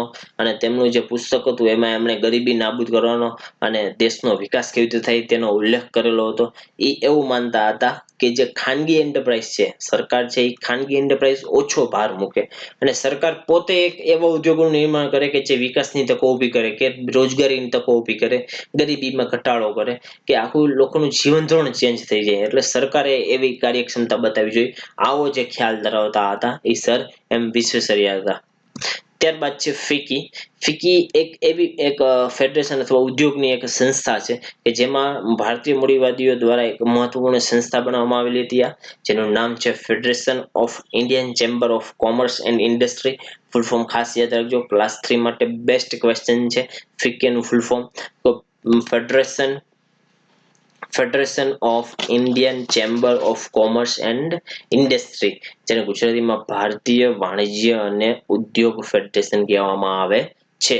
આ જે ભારતીય મૂડીવાદીઓની મહત્વપૂર્ણની એક સંસ્થા હતી, ભારતીય જે મૂડીવાદીઓ હતા એ એક મહત્વપૂર્ણની સંસ્થા હતી. એનો ઉદ્દેશ્ય, એની ભલામણ શું હતી? તો દેશનો જે આર્થિક વિકાસ અને આર્થિક આયોજન જરૂરી છે એ લોકોની ભલામણ હતી કે દેશમાં જે આર્થિક વિકાસ જો કરવો હોય તો આર્થિક આયોજન જરૂરી છે.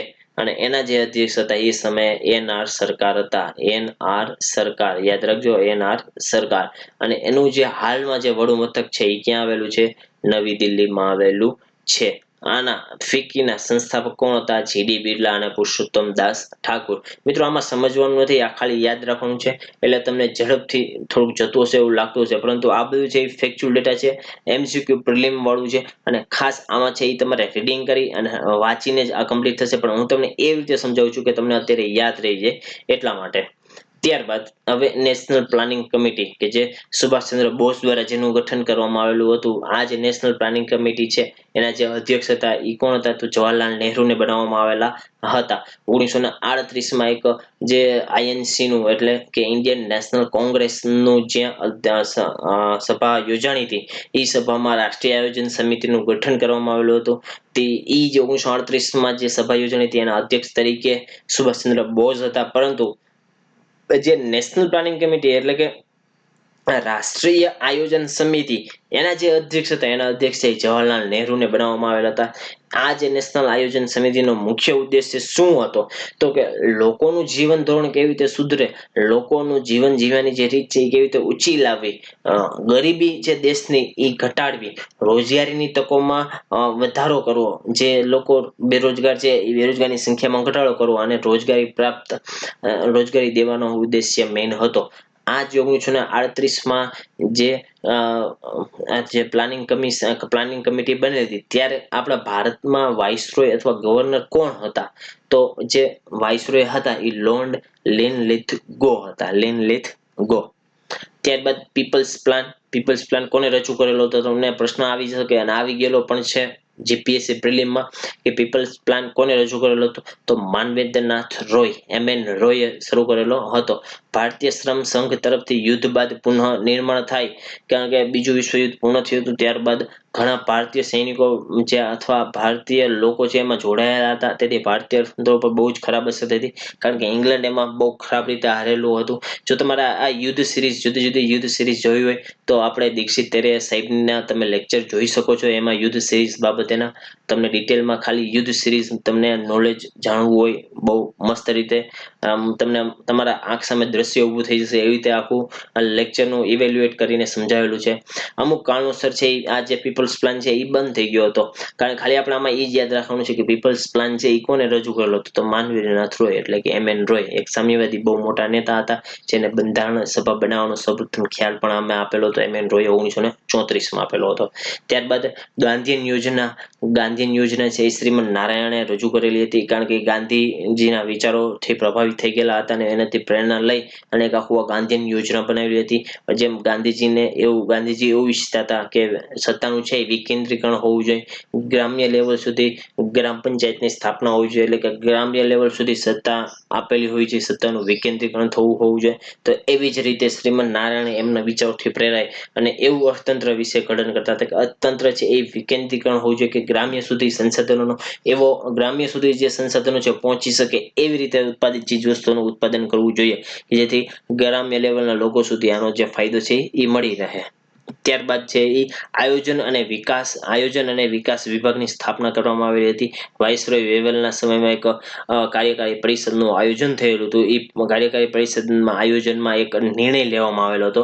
એ નિર્ણય હતો કે આયોજન અને વિકાસ ખાતાની એક સ્થાપના કરવામાં આવેલી હતી. એનું જે નેતૃત્વ છે એના જે હેડ તરીકે છે એ અર્ધેશ્વર દલાલને આપવામાં આવેલું હતું. અર્ધેશ્વર દલાલને કોનું નેતૃત્વ આપવામાં આવેલું હતું? તો આયોજન અને વિકાસ વિભાગનું નેતૃત્વ આપવામાં આવેલું હતું. ત્યારબાદ 1946 માં જે અમુક કારણોસર છે એ આ વિભાગને પાછો બંધ કરી દેવામાં આવેલો હતો. ત્યારે મિત્રો કેવું થતું કે આમ ખ્યાલ ન હોય અથવા આમ આયોજન વગર અથવા એક પર્પઝ જે હેતુ હોય કે દેશમાં આ કરવું છે એના માટે એક કમિટી અથવા એના માટે એક વિભાગની સ્થાપના કરી દેવામાં આવતી અને ઈ ગોલ અથવા ઈ ધ્યેય જ્યારે અચીવ થઈ જાય એટલે ઈ વિભાગ છે એ બંધ કરી દેવામાં આવતો. ત્યારે કારણ કે અંગ્રેજોનું શાસન હતું, પોતાને જે ફાયદો થાય, પોતાને જ્યાં સુધી ફાયદો હોય ત્યાં સુધી કોઈ પણ એ વસ્તુ કરતા હતા. ત્યારબાદ સર્વોદય પ્લાન છે એ જયપ્રકાશ નારાયણ સાથે સંકળાયેલ છે. જયપ્રકાશ નારાયણ છે એ એમ લોકનાયક લોકનાયકનું એમને બિરુદ મળ્યું છે કે લોકોના નેતા, કે બહુ ફેમસ અને પ્રખ્યાત થયેલા, બહુ આમ કહેવાય કે લોકોના ચાહતા નેતા હતા. આ તમને આ જે ફોટો જોવાનો છે એ કોણ છે? તો એ જયપ્રકાશ નારાયણ છે. એ તમારે એના માટે પર્સનલ રીડિંગ કરવું હોય તો પણ કરજો. બહુ ફેમસ પર્સનાલિટી છે અને એમાંથી આપણને ઘણું બધું શીખવા મળશે. તમે કોઈ પણ અર્થવ્યવસ્થામાં કંઈ શીખવું હોય તથા તમે કાલ સવારે જોબમાં લાગો તો તમારે આખું કેવી રીતે જોબ કરવી, કેવી રીતે તમારે આપણી એડમિનિસ્ટ્રેટિવ ફિલ્ડમાં કેવી રીતે નિર્ણયો લેવા અથવા આપણી જિંદગીમાંથી પ્રેરણા મળે, આપણે પોતાની પર્સનલ લાઈફ કેવી રીતે જીવન જીવવું એમાંથી પણ આપણને પ્રેરણા મળશે. સમાજના લોકો માટે કેવી રીતે કાર્ય કરવું એ આપણે જયપ્રકાશ નારાયણ પાસેથી શીખી શકીએ છીએ. અને એ છે એ વિનોબા ભાવેથી પણ પ્રેરિત હતા. જયપ્રકાશ નારાયણ પોતે પણ વિનોબા ભાવેથી પ્રેરિત હતા. અમુક જે પંચવર્ષીય યોજના છે એ પંચવર્ષીય યોજનામાં જે અમુક અંશો જે જોવા મળે છે એ છે એ સર્વોદય પ્લાનના પણ અમુક મૂકેલા છે કે જયપ્રકાશ નારાયણે જે પ્લાન રજૂ કરેલો હતો એમાંથી જે અમુક મુદ્દાઓ હતા એ પ્રથમ પંચવર્ષીય યોજનામાં લાગુ કરેલા છે. મુખ્ય હેતુ શું હતો સર્વોદય પ્લાનનો? તો મુખ્ય હેતુ એવો હતો કે શોષણ મુક્ત સમાજ બનાવવાનો, કે સમાજનું જે શોષણ થતું હોય એ અટકાવી અને સમાજનો વિકાસ કેવી રીતે થાય બધા જ લોકોનો, એ મેઇન હેતુ હતો એ સર્વોદય યોજનાનો હતો. હવે આયોજન પંચની આપણે વાત કરીએ તો આયોજન પંચની જે સ્થાપનાની જે ભલામણ હતી એ કેસી નિયોગી સમિતિ દ્વારા હતી. ખાસ યાદ રાખજો, કેસી નિયોગી સમિતિએ આયોજન પંચની ભલામણ કરેલી હતી. ક્યારે? તો માર્ચ 1950માં. ક્યારે મિત્રો? માર્ચ 1950માં આયોજન પંચની સ્થાપના કેસી નિયોગી સમિતિ હતી એની ભલામણથી કરવામાં આવેલી હતી. નેશનલ ડેવલપમેન્ટ સમિતિ, જેને રાષ્ટ્રીય વિકાસ પરિષદ કહેવામાં આવે છે, એના વિશે આપણે ચર્ચા કરીએ કે ઓગસ્ટ 1952માં કેબિનેટ સેક્રેટરી એક ઠરાવ પસાર કરેલો હતો. એ ઠરાવના આધારે એ ઠરાવ છે એ ક્યારે કર્યો હતો? જ્યારે કેસી નિયોગી જે સમિતિ હતી એને આ જે સમિતિ કેસી નિયોગી સમિતિએ નેશનલ ડેવલપમેન્ટ કાઉન્સિલ સ્થાપવા અંગેની એક ભલામણ કરેલી હતી. ભલામણ કર્યા બાદ 1952માં, ત્યારે ઓગસ્ટ 1952માં કેબિનેટ સેક્રેટરી હતા એને કેબિનેટ સેક્રેટરી એક ઠરાવ પસાર કરેલો હતો. એ ઠરાવમાં નેશનલ ડેવલપમેન્ટ કાઉન્સિલની સ્થાપના કરવામાં આવેલી હતી. આ જે નેશનલ ડેવલપમેન્ટ કાઉન્સિલની જે સ્થાપના કરવામાં આવેલી છે એનો મુખ્ય હેતુ શું હતો? તો મુખ્ય હેતુ એનો એવો હતો કે આયોજન પંચ છે, જે આયોજન પંચ દ્વારા જે આખી યોજનાઓની રણનીતિ જે બનાવેલી છે એની સમીક્ષા કરી કે નેક્સ્ટ પંચવર્ષીય યોજનામાં ઈ જે ભૂલ છે, આ જે પંચવર્ષીય યોજનાની જે ભૂલ છે એના પછીની જે પંચવર્ષીય યોજનાઓમાં આ ભૂલો ન થાય તેની સમીક્ષા કરવાનો તથા આયોજન પંચમાં જે પંચવર્ષીય યોજનાઓ ઘડવામાં આવતી હતી એમાં એક મદદગારી કે યોજનાઓ બનાવવામાં મદદગારીનો પણ રોલ હતો નેશનલ ડેવલપમેન્ટ કાઉન્સિલનો. અને કેન્દ્ર અને રાજ્ય વચ્ચે, એટલે કેન્દ્ર અને રાજ્ય વચ્ચે જે સલાહ સૂચનો આપવાનો, યોજનાનું અંતિમ સ્વરૂપ આપવાનું, યોજનાને લાગુ કરવાની, યોજના કેવી રીતે લાગુ કરવી એની ગાઈડલાઈનો પણ આ બહાર પાડતું. ત્યારબાદ એનું અંતિમ સ્વરૂપ એટલે કે યોજના આખી સંપૂર્ણપણે બધા જે લોકો સુધી વિકાસ પહોંચવાનો ત્યાં સુધી વિકાસ પહોંચ્યો છે કે નહીં તેનું પણ માપદંડ રજૂ કરવાનો આ ખ્યાલ આપતા હતા. ત્યારબાદ 1947માં જવાહરલાલ નહેરુની એક અધ્યક્ષતામાં રચાયેલી એક આર્થિક કાર્યક્રમની એક સમિતિ હતી. એને એક રિપોર્ટ બહાર પાડ્યો હતો 28 જાન્યુઆરીના રોજ. એ રિપોર્ટમાં છે એ આયોજન પંચની સ્થાપનાની ભલામણ કરેલી હતી. 1947માં જવાહરલાલ નહેરુએ એક પોતાની અધ્યક્ષતામાં રચાયેલી એક સમિતિ હતી. સમિતિનું નામ શું હતું? આર્થિક કાર્યક્રમ સમિતિ. એ આર્થિક કાર્યક્રમ સમિતિએ એક રિપોર્ટ બહાર પાડેલો હતો. ઈસેનો રિપોર્ટ, એમાં શું બહાર પાડ્યું હતું કે આયોજન પંચની સ્થાપનાની ભલામણ કરેલી હતી. એક જવાહરલાલ નહેરુએ પણ ભલામણ કરેલી હતી. કેસી નિયોગી સમિતિ હતી એને પણ આયોજન પંચ બનાવવાની સ્થાપનાની ભલામણ કરેલી હતી. ખાસ યાદ રાખજો, આર્થિક કાર્યક્રમ સમિતિએ ના રિપોર્ટ અનુસાર આયોજન પંચની સ્થાપના થઈ છે અને કેસી નિયોગીની જે ભલામણ હતી એના આધાર મુજબ પણ આયોજન પંચની સ્થાપના થયેલ છે. મિત્રો, હવે આ જે આયોજન પંચ જે ઘડવામાં આવતું એના મુખ્ય ઉદ્દેશ્ય અથવા જે મેઇન ટાર્ગેટ કહેવાય કે આખું એ લોકોના ટાર્ગેટ આયોજન પંચના શું હતા કે દરેક પંચવર્ષીયના મુખ્ય આપણે ટાર્ગેટ સમજવો હોય, મેઇન ટાર્ગેટ તો દેશની વૃદ્ધિ કરવાનો હતો. દેશમાં ટેકનોલોજી ક્ષેત્રે આધુનિકીકરણ થાય કે જે પછાત જે ઉદ્યોગો છે, પછાત જે ટેકનોલોજી છે એ ટેકનોલોજીમાં અપડેટ આવે, અપડેટ આવવાથી નવી ટેકનોલોજી આવે, દેશમાં આધુનિકીકરણ આવે. પછી દેશ છે એ કોઈ અન્ય દેશ ઉપર નિર્ભર ન રાખે, ચીજ વસ્તુઓ ઉપર, અનાજ ઉપર, સેવા ઉપર, ઉદ્યોગો ક્ષેત્રે અન્ય દેશ ઉપર નિર્ભર ન રહે અને દેશમાં એ જ વસ્તુઓ ઉત્પાદિત થાય, એટલે કે આત્મનિર્ભરતા મેળવવાનો હતો. અને લોકો વચ્ચે સમાનતા કેળવવાનો હતો કે જે અસમાનતા રહેલી છે એને દૂર કરી અને લોકો એકબીજા વચ્ચે સમાનતા થાય એ રીતે કરવાનો હતો. કે ઝડપી અર્થતંત્રમાં વૃદ્ધિ કરવા માટે ભારતીય પંચવર્ષીય યોજનાઓ લાગુ પડેલી હતી.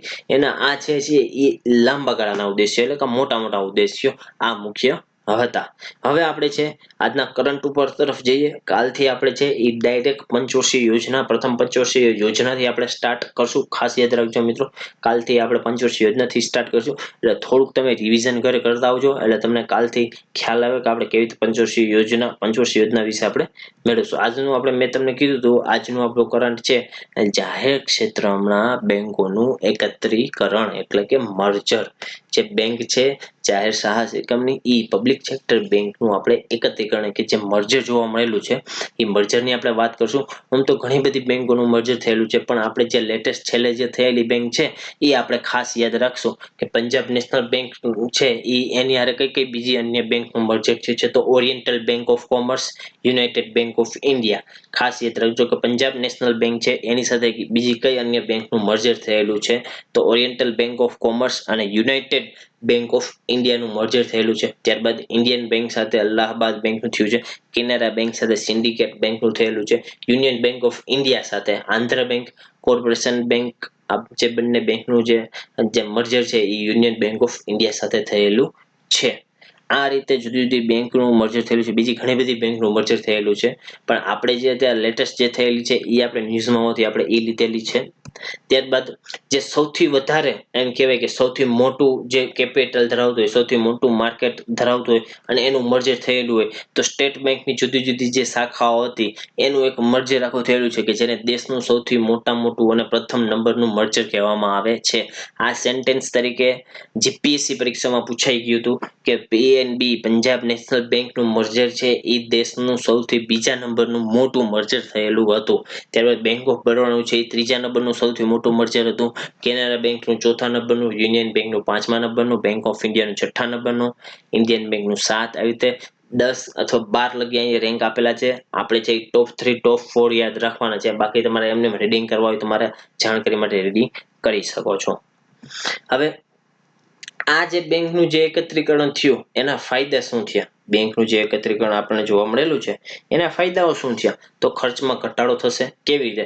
કે જે આ બધી બેંકો છે એ નાની નાની બેંકો મોટી મોટી બેંકો સાથે મર્જ થવાથી આખું એ લોકોની બેંકો પાસે જે પેલા નાણાં નહોતા આવતા અથવા બેંકની એનપીએ વધી ગઈ હતી, હવે બેંકના મર્જર થવાથી મૂડીનું વધારે એક રોકાણ અથવા મૂડી છે એ વધશે. જે તે બેંકોના જે લોકો છે એ કાર્યક્ષમતાથી કામ કરશે, બેંકનું ભંડોળ વધશે, બધી રીતે સારી અર્થવ્યવસ્થાની ઓફર મળશે. ઓફરમાં એટલે કે બેંકની જે આવક છે એમાં વધારો થશે. બેંકની આવકમાં વધારો થશે એટલે કે જે પહેલા જેટલી આવક નહોતી હવે એની કરતા વધારે આવક થઈ તો બેંકના ખર્ચમાં ઘટાડો થશે અને આવકમાં કેવો થશે તો વધારો થશે.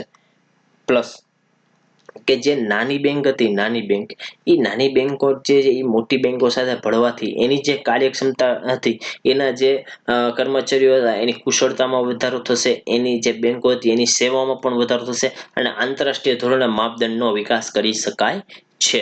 ત્યારબાદ નિયમનમાં સુધારો. નિયમનમાં શું સુધારો થયો કે મર્જર બેંકમાં થવાથી બેંકોની સંખ્યા છે હવે એ ઘટશે, જેથી બેંકોનું જે નિરીક્ષણ અને નિયંત્રણ છે એ ઝડપથી અને સરળ થશે. કે બેંકો ઉપર જે નિયમન કરવામાં આવતું, બેંકો છે અમુક નીતિ નિયમો પાલન ન કરતી તો હવે એનું ઓડિટ કરી અથવા એની ઉપર નિયંત્રણ રાખી એનું નિયમન કરવામાં આવશે કે જેથી બેંકની એનપીએમાં વધારો થાય નહીં. ખોટા જે રીતે લોનો આપે છે એ લોન ઉપર રોક આવી જાય. ત્યારબાદ આપણે જોયું હતું કે માનવ સંસાધન, કે બેંકોમાં વિવિધ જે કર્મચારીઓ છે એમની સેવા અને શરતો અને નાણાકીય લાભમાં થોડોક વધારો જોવા મળશે. જે અસમાનતા ઓછી થશે, કારણ કે નાની બેંક હોય તો એની નાની બેંકમાં પગાર ધોરણો તથા એ લોકોની જે સેવાની શરતો હોય એ અમુક ઓછી હોય અથવા મોટી બેંકના પ્રમાણમાં નીચી કક્ષાની હોય તો એ લોકોની જે સેવાની શરતો છે એમાં પણ ફેરફાર જોવા મળશે. નાણાકીય લાભ પણ જે હવે મર્જર થવાથી થશે, કારણ કે આવક છે એ આ વધુ થશે, મૂડીનું રોકાણ વધુ થયેલું હશે. તેથી ગ્રાહક સેવામાં આખું કેવી રીતે ફરક થશે, કારણ કે જે નાની બેંકના જે ગ્રાહકો છે એને નાની અથવા ઓછી સુવિધાઓ મળતી, હવે મોટી બેંક સાથે મર્જર થવાથી એને એનું જે સેવાની જે ધોરણ હતું એમાં આખો વધારો જોવા મળશે અને બેંકના ઉત્પાદનમાં પણ વધારો જોવા મળશે. બેંકનું જે સેવાની પ્રણાલી હતી એમાં પણ જોવા મળશે અને બેંકનું આખું એક સંકલિત એક નેટવર્ક ઉભું થશે, જેથી વિકાસ કરવામાં એકદમ ફાયદો થાય. બેંક છે ને એક અર્થવ્યવસ્થાનો એક પાયારૂપ કડીરૂપ સમાન છે, કારણ કે બેંક છે એ અર્થવ્યવસ્થામાં એક બહુ મહત્વનો રોલ ભજવે છે. કારણ કે જો બેંક લોન સ્વરૂપે નાણાં ન આપે તો કોઈ પણ ઉદ્યોગ છે, કોઈ પણ ખેતી ક્ષેત્ર છે એનો વિકાસ થવાની સંભાવના બહુ જ ઓછી જોવા મળે છે. હા, પ્રાઇવેટ જે પેઢીઓ દ્વારા લોન લઈ શકે છે, પરંતુ એ લોનનું વ્યાજ દર બહુ મોંઘો હોય અને ઈ વ્યાજ દર ભરવામાં છે એ બેંક જે ખેડૂત અથવા જે ઉદ્યોગપતિઓ છે એ પોતે પણ પાયમાલ થઈ જાય છે. એટલા માટે બેંક છે એ વિશ્વસનીય અને સરળ એક એમ કહેવાય કે લોન સ્વરૂપે આપવાનું એક સાધન છે. તથા બેંક છે એ દેશની અર્થવ્યવસ્થામાં બહુ જ મોટું આમ રોલ ભજવે છે. આપણે કહી શકીએ કે બેંકમાં આપણે જે નાણાં જમા કરાવેલા હોય છે એ બેંકમાં નાણાં જમા કરાવેલા બેંક છે એ અન્ય ક્ષેત્રોમાં રોકાણ કરતી હોય છે કે જેથી દેશની અર્થવ્યવસ્થામાં નાણું પહોંચતું હોય છે. આવી રીતે બેંક છે એ આપણી અર્થવ્યવસ્થાને જુદી જુદી રીતે અસર કરતી હોય છે. ત્યારબાદ બેંકનું મર્જર કરવાથી એના જે ગેરફાયદા છે એના વિશે આપણે ચર્ચા કરી દઈએ કે નિષ્ફળ કોઈ પણ એક મોટું એક બેંક હોય એ નિષ્ફળ જાય તો ડાયરેક્ટ જે તે દેશની અર્થવ્યવસ્થા હોય એની ઉપર સીધો અસર થાય. કારણ કે જે બેંક ઉપરનો લોકોનો વિશ્વાસ છે એ લોકો છે એ બેંક ઉપરનો વિશ્વાસ છે એ ગુમાવી બેસશે. લોકો બેંક ઉપરનો વિશ્વાસ ગુમાવી બેસશે તો લોકો છે એ બેંકમાંથી નાણાં રાતોરાત ખેંચી લેશે. કોઈ પણ એક અફવા આવેલી હોય કે આજે અથવા કાલે આઈસીઆઈસીઆઈ બેંક ઊભી ઉપર અથવા ઉઠી જવાની છે તો લોકો છે એની લાઈનમાં લાગી જશે કે પૈસા ઉપર લે, અમારા ન વેચે, અમારા ન વેચે, જેથી બેંકમાં છે એ પૈસાની જે સાવ છે એ ખૂટી જશે. બેંકની જે અન્ય ક્ષેત્રોમાં એને રોકાણ કરેલું હશે એ ત્યાંથી રોકાણ કરી એને પૈસા આપવા પડશે. એટલે બેંકની આવક ઘટશે. બેંકની આવક ઘટશે, ભારતીય અર્થતંત્ર ઉપર પણ બહુ ખરાબ અસર થશે. આ માટે જ્યારે કોઈ પણ એક બેંક નિષ્ફળ થાય છે એ બેંકની સાથે સાથે એક દેશની અર્થવ્યવસ્થાઓ પર પણ બહુ ખરાબ અસર પડે છે તથા બેન્કિંગ ઇન્ડસ્ટ્રી ઉપર આખી બહુ ખરાબ અસર પડે છે. તથા સંસ્થાઓ અને યુનિયનોમાં ટોચના નેતાઓની નેતાગીરીની સમાયોજિત કરવા કે કે કે કે નિષ્ફળ થવાનું એક મોટું કારણ પણ એ છે કે સંસ્થાઓ અને યુનિયનોમાં જે નેતાઓની જે નેતાગીરી છે, ટોચની નેતાગીરી એનો અભાવ જોવા મળે છે. એના લીધે પણ નિષ્ફળ થશે. કારણ કે હવે બે બેંકોનું મર્જર કર્યું તો બે બેંકના જે મેનેજર હોય એ મેનેજરના પોતાના પોઈન્ટ ઓફ વ્યૂ ક્લેશ થશે. એના લીધે જે આયોજન થતું હતું આયોજનમાં નિર્ણય લેવાની શક્તિમાં પણ વિલંબ થશે. આના લીધે છે એ આપણે એમ કહી શકીએ કે મર્જર થવાથી એક આ નિષ્ફળતા છે. પરંતુ આમ તમે હાલની પરિસ્થિતિ જોઈને જે બેંકનું મર્જર કરેલું છે એ આપણા દેશ માટે એકદમ ફાયદારૂપ છે તથા બેંકને ડૂબી જતી બચાવવામાં આવે છે. કારણ કે બેંક છે જો ડૂબી જાય તો એમાં રહેલા લોકોનો જે નાણાં છે એ પણ ડૂબી જશે તથા બેંકની એનપીએ માં વધારો થાય તો દેશને પણ ઘાટો એક ખાધ પણ એક ઊભી થાય છે. પણ આમ એક રીતે વિચારીએ તો બેંકનું જે વિલીનીકરણ છે, બેંકનું જે મર્જર છે એ દેશ માટે એક સારી બાબત છે. હાલની મંદીની પરિસ્થિતિને ધ્યાનમાં રાખી કે બેંકોનો ખરાબ પરિસ્થિતિને ધ્યાનમાં રાખીને આપણે વિચારીએ તો. ત્યારબાદ નાણાકીય કટોકટી સમય દરમિયાન વૈશ્વિક બેંકો ધરાશાયી થઈ હોય જ્યારે નાની બેંકો છે એ મર્જર ન થયું અને નાની બેંકો છે એ પોતાના ક્ષેત્રમાં કામ કરતી હોય જેમ કે સહકારી મંડળી છે, કોઈ પણ કોઓપરેટિવ બેંક છે એ કોઓપરેટિવનું કામ કરતી હોય ને તો એમાં એને વૈશ્વિક લેવલે કાંઈ પણ થયું હોય તો એને અસર ઓછી થશે. અસર થશે જ તે પણ એને ઓછી થશે. તેના લીધે ઈ બેંકની એનપીએ અથવા ઈ બેંકની જે ખોટ કરવાની ક્ષમતા છે ઓછી થશે. જ્યારે નેશનલ લેવલની અથવા વૈશ્વિક લેવલની જે બેંક છે એમાં એનપીએ ની સુવિધાઓ છે, નાણાકીય કટોકટીની જે સુવિધાઓ છે એમાં વધારે જોવા મળશે જો મર્જર ન થયું હોય તો ની વાત છે. ત્યારબાદ લોનની વસૂલાતની અસર કે જાહેર ક્ષેત્રની બેંકોનું જે લોનની વસૂલાતનું આખી જે સિસ્ટમ છે એ આખી અલગ હોય. ખાનગી બેંકનું જે આખું જે સિસ્ટમ છે અથવા એની જે લોનનું જે પુનઃપ્રાપ્તિની જે આખી પ્રક્રિયા છે એની જે પ્રક્રિયાની વસૂલાતની જે છે એ આખી પ્રક્રિયા આખી અલગ હોવાથી એ જે અલગ અલગ પ્રક્રિયાઓને લીધે છે એ પ્રોબ્લેમ અથવા સમસ્યા આવી શકે છે. જાહેર ક્ષેત્રની બેંકોનું વિલીનીકરણ પુનઃપ્રાપ્તિ પ્રક્રિયામાં એક જોખમ રૂપ ઊભું કરે છે. કારણ કે એ લોકો છે એ એવી રીતે ઝડપી લેતા નથી કે આમ કહી શકાય કે જાહેર ક્ષેત્રની જે બેંકો છે, સરકારી બેંકો દ્વારા જે લોન અપાતી હોય છે એની જે ઉઘરાણી કરવા જતા હોય છે એ પઠાણી ઉઘરાણી નથી થતી. એ સામાન્ય નોટિસ મોકલાઈને એવી રીતે ઉઘરાણી થાય છે. જ્યારે ખાનગી પ્રકારની જે બેંક હોય છે જુદી જુદી પ્રકારની ધમકીઓ આપી અને એવી રીતે પણ અમુક બેંકો માંથી છે એ લેતા હોય છે પૈસા અને આવી રીતે રિકવર કરતા હોય છે. એટલે આવી રીતે જે અલગ અલગ હોઈ શકે છે બેંકોનું જે નીતિ નિયમો છે એ અલગ અલગ હોવાને કારણે પણ સમસ્યા આવી શકે છે. ત્યારબાદ હવે આપણે જે અગાઉની પરીક્ષામાં ટોપિક આપણો અહીંયા પૂરો થયો છે. ત્યારબાદ આમાં કોઈને કાંઈ પ્રશ્ન હોય તો કમેન્ટ કરીને જણાવજો. ઉપરાંત હવે આપણે અગાઉની પરીક્ષામાં જે પ્રશ્નો પૂછાયેલા છે એ પ્રશ્નની ચર્ચા કરશું. તમે એ મિત્રો કહો છો કે આપણે અલગ કરંટ છે એ વધારે લેવું જોઈએ, કરંટ વધારે લેવું જોઈએ, 100% સાચી વાત મિત્રો. પરંતુ આપણે જ્યારે એક્ઝામ નજીક આવશે એ મુજબ આપણે આખું એક કરંટનો ટોપિક લેશું, એક એક આખો લેક્ચર કરંટનો હશે. હાલ અત્યારે પહેલા આપણું બેઝિક એકદમ એકદમ એટલે એકદમ પાવરફુલ કરી નાખી, જેથી આપણને જે ફંડામેન્ટલ જે પ્રશ્નો છે, જે બેઝિકના જે પ્રશ્નો છે એ આપણા ખોટા પડે નહીં.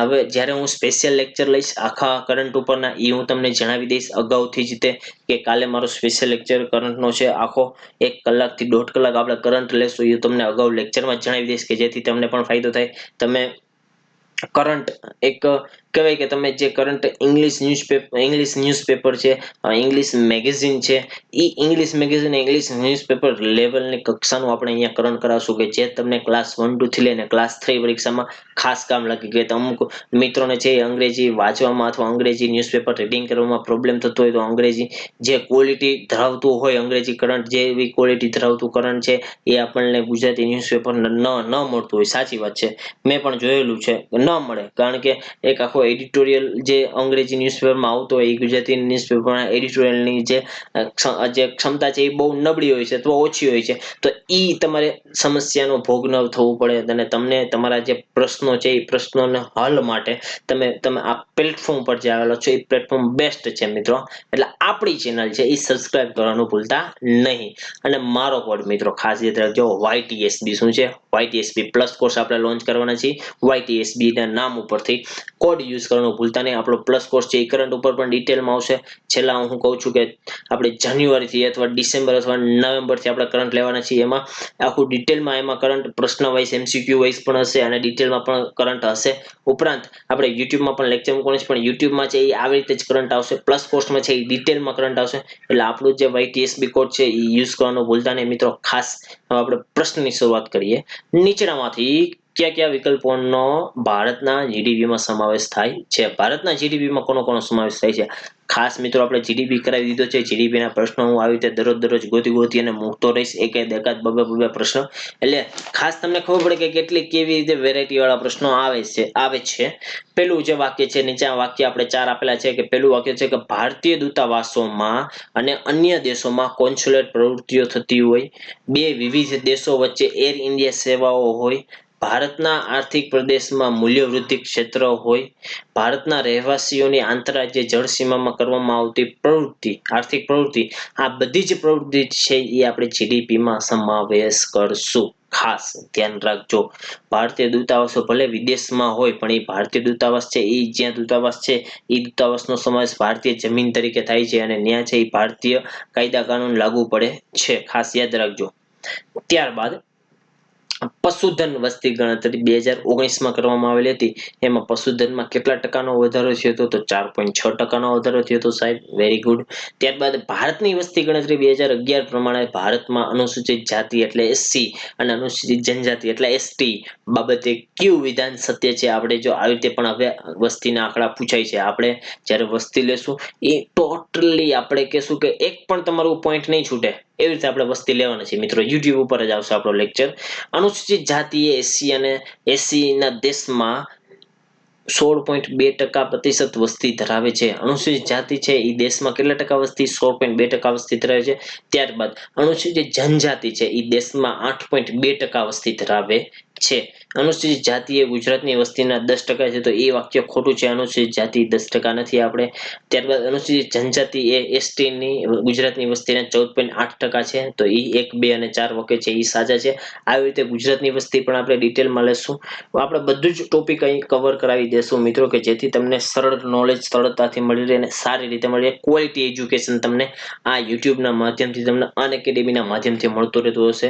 તેથી આપ સૌને વિનંતી કે આપણો લેક્ચર છે એ શેર કરવાનું ભૂલે નહીં અને આપણી ચેનલને સબસ્ક્રાઇબ કરવાનું ન ભૂલે. કુલ ઘરેલું ઉત્પાદન, ફરીથી કુલ ઘરેલું ઉત્પાદન એટલે શું? જીડીપી એટલે શું? એનો પ્રશ્ન ફરીથી આપેલો છે. બીજા અલગ પોઈન્ટ ઓફ વ્યૂથી આપેલો છે કે બધી કંપનીઓ દ્વારા અર્થતંત્રમાં ઉમેરવામાં આવેલું મૂલ્ય, બધી જે કંપનીઓ છે એ કંપનીઓ દ્વારા અર્થતંત્રમાં જે રીતે કાર્ય કરવામાં આવે છે, જે એનું મૂલ્ય ઉમેરવામાં આવેલું છે તે. બીજું, અર્થતંત્રમાં ઉત્પાદિત સેવાઓ અને માલનું અંતિમ મૂલ્ય, તો એ પણ આવે અંતિમ મૂલ્ય.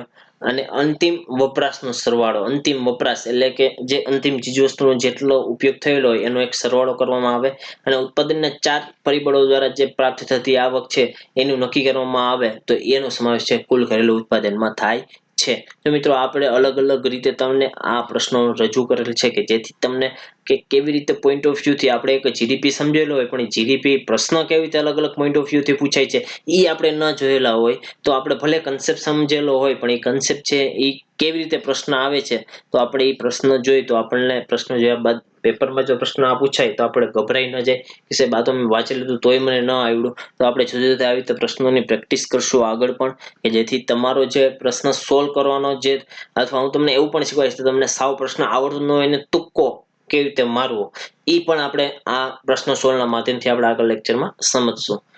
ત્યારબાદનો પ્રશ્ન છે કે નીચેના પૈકી કયા સૂચકોનો આર્થિક વિકાસમાં સમાવેશ થાય છે? મિત્રો આપણે આર્થિક વિકાસ કરી દીધો છે. આ પ્રશ્ન પૂછાયેલો છે કે આર્થિક વિકાસમાં કોનો કોનો સમાવેશ થાય છે?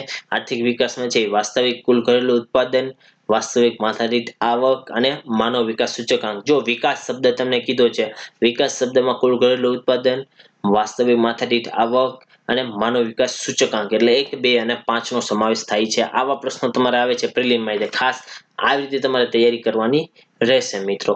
તો આપ સૌનો આભાર મિત્રો. Thank you.